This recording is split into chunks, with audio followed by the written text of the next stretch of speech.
नमस्कार, स्वागत है आपका एमपी तक पर। मैं हूं रवीशपाल सिंह। केंद्र सरकार का जो बजट है वो आज उसका बजट भाषण हुआ है। वित्त मंत्री निर्मला सीतारमण ने कई घोषणाएं की हैं, लेकिन क्या निजी क्षेत्र में जो लोग नौकरी कर रहे हैं उनका क्या सोचना है इस पूरे बजट पर, हम उनसे बात करते हैं। इस वक्त हमारे साथ मौजूद हैं भोपाल के एमपी नगर में तमाम लोग जो निजी क्षेत्र में एक तरीके से अपनी सेवाएं दे रहे हैं। आपने बजट देखा, क्या 10 में से कितने नंबर आप देते हैं इसे? देखिए, मैंने बजट देखा। ओवरऑल मैं बात करूं तो 10 में से 6 नंबर दूंगा मैं।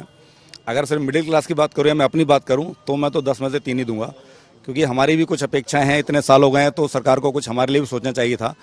कुछ दिया है, जैसे स्टैंडर्ड डिडक्शन बढ़ाया है, 50,000 से 75,000 किया है, और नई टैक्स रिजीम में एक नया स्लैब भी डाला है उन्होंने। 15 लाख से ऊपर अब उन्होंने 30% कर दिया, उसके नीचे उन्होंने अलग अलग चेंजेस किए हैं। बट इसके साथ अगर आप दूसरा देखें तो जैसे शेयर मार्केट में जो लोग इन्वेस्ट करते हैं वहाँ पर short term capital gain tax है, उसको उन्होंने बढ़ाकर 20% कर दिया है। लॉन्ग टर्म में भी चेंज है, पहले 10% था। प्लस अब आप जो F&O में ट्रेड करते हैं तो उस पर भी चार्जेस आ गए हैं, पहले जो कि नील था। तो ओवरऑल आप देखिए, कहीं ना कहीं सरकार हर तरीके से मिडिल क्लास से पैसा लेने की कोशिश कर रही है। ओवरऑल ठीक है, बट हाँ, कुछ हमारे लिए थोड़ा सा हम एक्सपेक्ट कर रहे थे, जैसे होम लोन की लिमिट्स बढ़ाई जाए, या फिर 3 लाख तक का टैक्स उन्होंने अभी टैक्स फ्री कर दिया है। इसको बढ़ा करके हम 5 लाख एक्सपेक्ट कर रहे थे, क्योंकि उससे थोड़ा सा कुछ हमारे को पैसा मिलता तो हम भी मार्केट में ही इन्वेस्ट करते जाते कहीं ना कहीं। मिलाकर के एक हाथ से दिया, एक हाथ से ले लिया, ऐसी कोई बात है? थोड़ा पीनट टाइप दे दिया, आप ऐसा समझ लीजिए। टाइप दे दिया। तो और भी कई सारे लोग हैं, हम बात करते हैं। बजट को आप किस तरीके से देखते हैं, खासतौर से जब हम देखते हैं कि जो न्यू टैक्स रिजीम है उसमें बढ़ोतरी कर दी, आप 7.75 लाख तक टैक्स फ्री हो गया है न्यू टैक्स रिजीम में जो बेनिफिट्स ओल्ड टैक्स रिजीम में मिलता है, जिसमें हाउसिंग लोन और ATC वगैरह, ये सारे डिडक्शन न्यू रिजीम में नहीं मिल रहे हैं।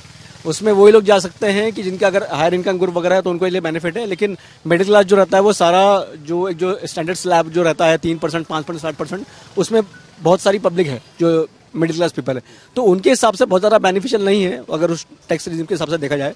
बाकी ओवरऑल जो है इनका जो फोकस है वो विकसित भारत के उद्देश्य पे है।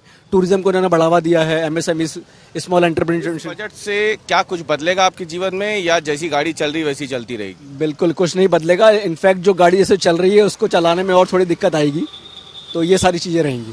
कई बार हम देखते हैं कि आजकल जो लोग हैं वो सैलरी के अलावा या फिर अगर कुछ पैसे बचते हैं तो बैंक में रखने से कहीं ज़्यादा वो प्रेफर करते हैं कि शेयर में लगा दिया जाए, SIP शुरू कर दी जाए। लेकिन अभी जो है वो जो टैक्स लगता था, वो जो 10% करीब लगता था, उस शुल्क में बढ़ोतरी अब करीब दुगनी कर दी, 20% कर दिया। तो आप इसे कैसे देखते हैं कि वो मिडिल क्लास लोग जो आय के अतिरिक्त साधन ढूंढते हैं इस तरीके से, कानूनी तरीके से, उस पर ये भार है आपको लगता है? देखिए, सरकार ने क्या किया है, सरकार ने स्टैंडर्ड डिडक्शन जो सैलरी पे लगता था 50 से 75 कर दिया। अब यहाँ अगर ओवरऑल देखेंगे तो उन्होंने देखा कि कितना लॉस हो रहा है उनकी रेवेन्यू में, तो उन्होंने फिर कहा कि ये स्टॉक मार्केट के अंदर काफ़ी इन्वेस्टर्स आ गए हैं, रिटेल इन्वेस्टर्स स्पेकुलेशंस कर रहे हैं, लॉन्ग टर्म नहीं लगा रहे हैं, तो उन्होंने कहा कि चलो इधर आप टैक्स लगाओ। तो उन्होंने फ्यूचर्स ऑप्शंस पे STT लगा दिया, उन्होंने लॉन्ग टर्म शॉर्ट टर्म जो गेन था उस पर अपना परसेंटेज बढ़ा दिया। तो कहीं ना कहीं ये है कि अगर आप आम आदमी को देखें तो उनके लिए मजबूर जो है बजट है। ओवरऑल इकोनॉमी के लिए देख लेंगे तो मजबूत है, आप कह सकते हैं, क्योंकि कई सारे तबके जो ऐसे हैं। आपके हिसाब से अगर हम देखें, आपके निजी रूप से 10 में से कितने नंबर बजट को देंगे आपके लिए? देखिए, हमारे लाइफ में कोई फर्क नहीं पड़ता। हमारी लाइफ में 25,000 से आपने अगर दे दिया तो उसमें क्या फर्क पड़ना है? कुछ फर्क नहीं पड़ना। तो मेरे हिसाब से अगर आप ओवरऑल अगर होलिस्टिक व्यू देखते हैं अपना इंडिया इकोनॉमी की वजह से, तो 10 में से 7 मैं दूंगा इसको। मतलब नौकरी पेशा लोगों के लिए कोई खबर है इसमें राहत की इस बजट में? देखिए साहब, ये सरकार है, सालों से सरकार चला रही है, उसका काम सरकार चलाना है।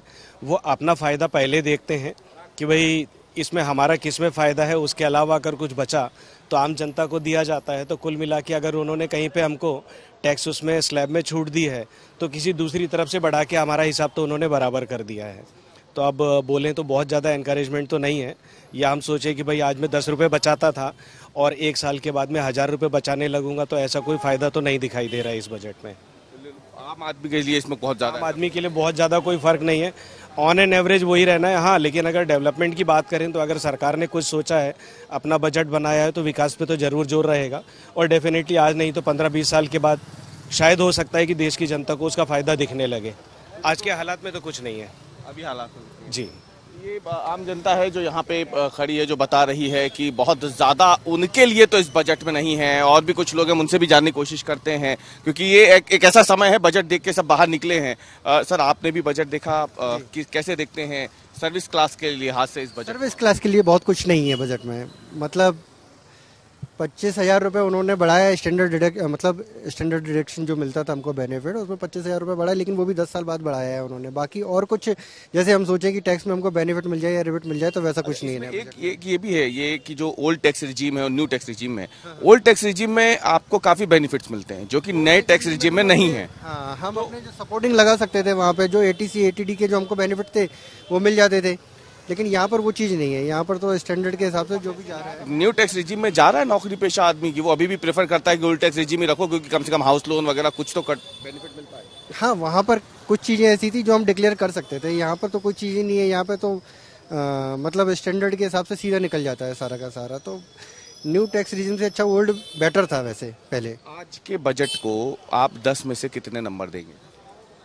हम अगर निजी रूप से आपके लिए देखें, आप अपने जीवन पे आपका क्या असर पड़ना है इस बजट का, उसे 10 में से कितने नंबर देंगे? नंबर्स बेनिफिट तो कुछ नहीं है सर, 10 में से 5 ही मिलेंगे अगर मिलेंगे तो। कुछ मतलब बेनिफिट एक मिडिल क्लास या सर्विस क्लास के हिसाब से कुछ नहीं है इस बजट में। तो आप देख सकते हैं जो सर्विस क्लास है उसके मन में जरूर कहीं ना कहीं बजट को लेकर के एक निराशा सी है। आप क्या करते हैं सर? मैं तो अभी जॉब करता हूँ IT कंपनी में। अच्छा, IT कंपनी में। जी।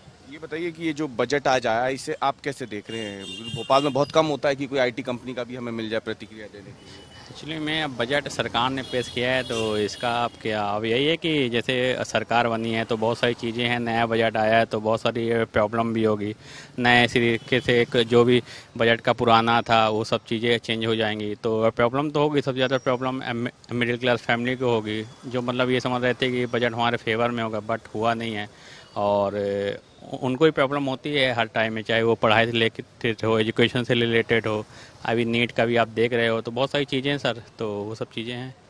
तो आप देख सकते हैं सर्विस क्लास जो है वो इस बजट से कोई बहुत ज़्यादा उत्साहित नज़र नहीं आ रहा है, कम से कम अगर हम भोपाल की बात करें तो। वैसे तो MP तक आपको लगातार जो सरकारी कर्मचारी है उनकी प्रतिक्रिया बजट के बाद दिखाता ही था, लेकिन इस बार हमने कोशिश की कि जो निजी क्षेत्र में जो लोग नौकरियां कर रहे हैं हम उनके पास जाएं और जानने की कोशिश करें कि आखिर क्या इस बजट से उन्हें लगता है कि उनके जीवन में बदलाव आएंगे। और MP तक ने आज जब भोपाल के उन लोगों से बात की है जो कि एक तरीके से प्राइवेट सेक्टर में काम करते हैं, तो वो पूरी तरीके से खुद के लिहाज से अगर देखा जाए तो वो बजट को नकारते हुए ज़्यादा दिख रहे हैं।